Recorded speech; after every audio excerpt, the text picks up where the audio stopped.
Happy weekend, traders. It's coming to an end Sunday afternoon here.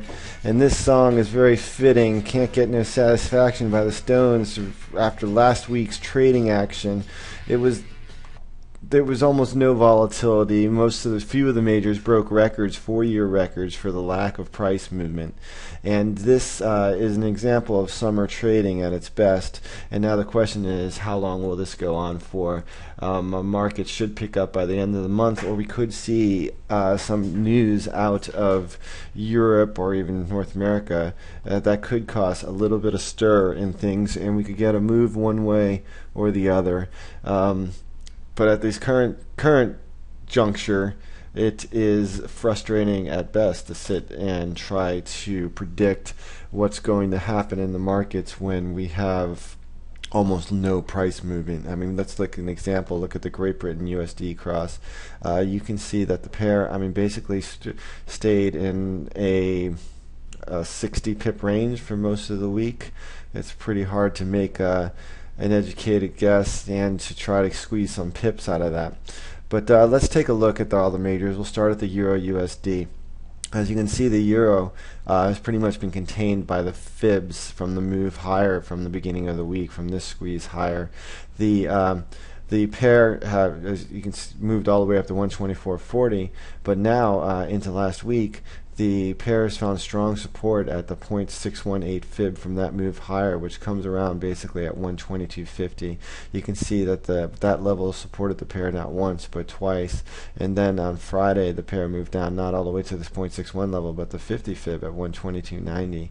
What I'm going to keep my eyes on heading into next week are the lows of the week. This fib level basically at 122.50, and then the highs from the consolidation range around 123.80. 123.90, and I'm going to look for I'm going to look to see if we can get a break above or below those levels. If we get a break below the 122.50 level, we could easily move down towards the 121.30, and then maybe all the way down towards the monthly lows, which come in around 120.50. Now, if we get it down to the back to this 0.618 fib level at 122.53, it could be a buying opportunity. Just looking for a squeeze higher. We'll have to watch the price action on this pair. So basically, there's no clear-cut trade heading into the beginning of the week, but we do have these fib levels in the price watch, and you could play the inside of the range if you want to. But I would favor actually playing the low part of the range, the 0.618 fib, looking for a bounce higher up to the 124.40 and then maybe up to 125. We also have this long-term daily price support level that comes into play around the 126 level this week, that if we did get any movement higher, that would definitely probably act as a hindrance to further gains. The Great Britain USD, as we already spoke about, had almost no volume, and as we had the trading plan throughout the week, as long as the pair is above the 156.60 level, which is the 0.382 fib from the move higher, I'll show you on a daily chart, the move higher from the beginning of May, the move lower, excuse me, the larger move lower. The pair has been trying to move up and test this 50 fib level, but it hasn't been able to get the momentum to do so.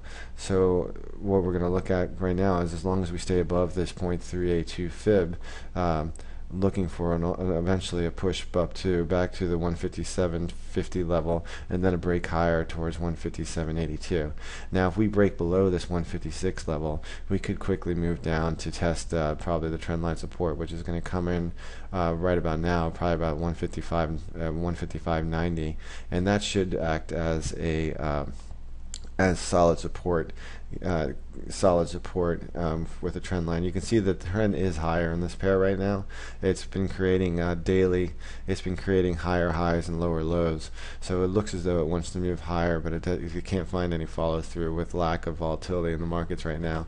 The Aussie USD, this is an interesting setup actually heading into the start of the week's trading here. As you can see, the Aussie USD gradually grinded lower throughout the week and actually finished at its weekly lows. But the pair is right now coming up towards the channel support that has contained the pair over the last two two months. So I'm going to watch the price action into the beginning of trading on Monday in Asia and Europe, and if we get a move down towards basically it's the 103, 104 level, that's going to be right at channel support, and especially this could definitely act as a place where the pair could bounce, and we could see it move back up gradually over to the 105.30 level throughout the week. But if we break below this channel support, we could see a quick move down. And we could see the pair move down, and what I would do if we break through and we have a quick momentum bounce, I would look for a bounce back up towards the trend line for a move down, and first target 103.20, and then follow that down lower with about the at the 102 level. So this is an interesting setup into the beginning of the week. We're going to watch that, definitely watch that trend line. The New Zealand USD, nothing has changed. We're still at the 80.60 level. We're above the 80.60 level, and as long as we stay above this 80.60 level, I have a bias for a move up higher towards 82.35 level. It is interesting that the New Zealand has remained above 82 and is at support, and 81.60, and the Aussie is at 81.60. So we could see a bounce right here, right now, for a push higher into the beginning of the week.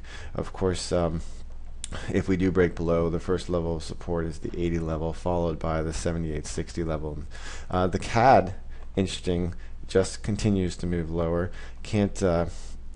It bounced well, the weekly low right here is at 98.60, but you can see now the pair is running into the channel, that bottom of the channel that it followed lower, and that's acting as a bit of resistance to the pair. When I would look in this pair, is like I don't know where it's going to stop moving lower, and it's having very little. It's not pulling back, and it's moving actually in very small increments. I would say if we break above this channel, we could have a pullback towards the 99.50 parity level, and then we could reevaluate and watch the price action there for a push, maybe lower towards the 98 level. But right now, it's the beginning of the week. We're going to watch this resistance level right here, and we're going to see if we get a hold or a break of it, and then we can follow. If we get a break of it, we could play it to the upside towards parity, and if we get a hold below, we'd probably do nothing actually, because the pair will probably continue a slow grind lower. The yen was an exciting pair this week. It actually broke higher. It was the most volatile pair out of all the majors. You never really hear that. It actually moved higher, broke above the 78.70 consolidation zone. If you guys remember, we were in that zone for what seemed like an eternity, just bouncing back and forth, and it looks like now it's making a nice, slow, gradually bull shape turn higher. And basically the momentum of this pair higher is based on the fact that Treasury yields are going up, and people are losing. Investors are beginning to think that maybe quantitative easing is not in the cards in the near future. So I would look in this pair for any move back down to 79.15 to find buyers, and we could see a push up towards 80 into the beginning of the week. So that's an interesting setup. So we're going to keep our eyes on the yen for a push back to 79.15, and the New Zealand cross for a push down to the 80.60, and the Aussie for the channel support. That's the majors. Now let's take a look at the yen crosses, and there are some interesting setups in these pairs. We're going to start with the Euro JPY cross, and what we see here is that the pair actually spiked up pretty aggressively on Friday, and now is firmly above the support level here at 97.80, let's say.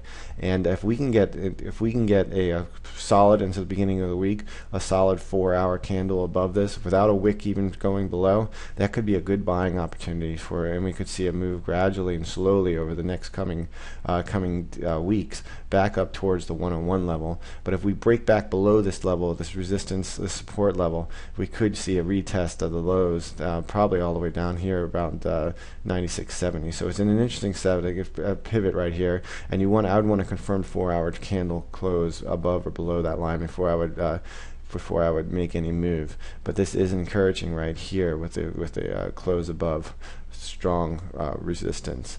The Great Britain USD. Great Britain Japan cross has moved aggressively. The big moves last week were in the yen crosses. You can see there was lots of money to be made there. It moved up from 122.68, moved up almost 200 pips over over 3 days. But now the pair is coming up towards the strong resistance zone, which comes up at 125.52, 125.50, and 125.80. What I'm going to look for is any move up into this level is a good opportunity maybe to go short the pair and look for a bit of a bounce back. So everybody just keep our eyes on this 125.50, 80 level, because this is do or die here. If the pair breaks above this level, we could easily see it move back up towards the 127.50 level in the very short term. The Aussie yen is kind of just it's just like the Aussie. It's not really doing much. It's just bouncing around. It has support here at 82.40, and it could gradually move up to the 85 level. But to be honest, I would want to steer away from this pair right now because I don't think we have any edge in the actual trading. The New Zealand yen cross is another interesting pair. As you see, the cross is sitting right now in the resistance zone. You could go short this pair with your stops right above the 164.50 area, looking for a move down to 163, and then even take a little bit off, and you could look for a move down into the 162, 162 area, 162.25, I guess. But in the short term, any move above this 164.40 area, we have resistance up at 165.50. But that is a nice opportunity right there. The risk reward is definitely in the trader's favor. The Canadian yen, as you can see, broke above its resistance level last week and never looked back. It said it slowly, gradually grinded higher. Now is above the next level of resistance at 80.35. What we're going to look for is see the price action at the beginning of the week. If we can hold above this 80.35 level, we could get another push higher towards 82. So there's some good setups here in the CAD Japan. We're going to watch the resistance level right here, and in the New Zealand, we're right here in the resistance zone. We could see a pushback, and the Great Britain yen cross is moving up. So we have those three yen crosses we're going to look at. We're also going to keep our eyes on the Aussie USD cross, New Zealand USD cross, and for any pullback in the Japanese yen. All right, guys, let's get back to your weekends and have some fun. And the Twitter, and check out the private Twitter feed for any for all of my trade ideas, and you can see what I'm trading. All right, guys, have a good weekend.